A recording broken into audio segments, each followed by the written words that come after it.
বাংলাদেশের ওয়েদার অনুযায়ী oily face থাকা নর্মাল একটি বিষয় এবং অয়েলি ফেস থাকলে একনি হবে, এটাও নর্মাল একটি বিষয়। অ্যাজ ইউ ক্যান সি আমি মাত্র বাইরে থেকে এসেছি এবং আমার ফেস অনেক অয়েলি হয়ে আছে, অলসো কিছু একনি আছে।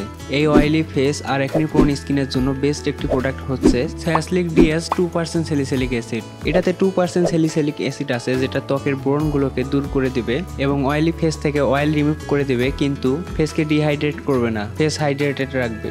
এটা ইউজ করার মেথডটা একটু বলি। প্রথমে এতে থাকা ফর্মিং ফেস ওয়াশটি ভালোভাবে ঝাঁকিয়ে নেবেন, দেন দুবার হাতে এভাবে স্প্রে করে নেবেন, দেন এটি ফেসে রাব করবেন। পুরা ফেসে দেওয়া হলে 30 সেকেন্ড অপেক্ষা করবেন। 30 সেকেন্ড পর নর্মাল পানি দিয়ে ফেসটি ধুয়ে নেবেন। এরপর টিস্যু অথবা টাওয়াল দিয়ে হালকাভাবে ফেসটি ড্রাই করে নেবেন। এখন জাস্ট বিফোর আর আফটারটা দেখেন, ফেস থেকে অলরেডি সব অয়েল রিমুভ হয়ে গেছে অ্যান্ড এটা জাস্ট 3 দিন ইউজ করলে ফেসে যে একনিগুলো আছে এগুলো রিমুভ হয়ে যাবে। এরপর আপনার ফেসে কোনো অয়েলই থাকবে না, একদম অয়েল ফ্রি ফেস হয়ে যাবে। সাধ্যতে পাচ্ছেন 100% authentic products. So order place করতে ভিজিট করুন www.sadhya.com.bd তে।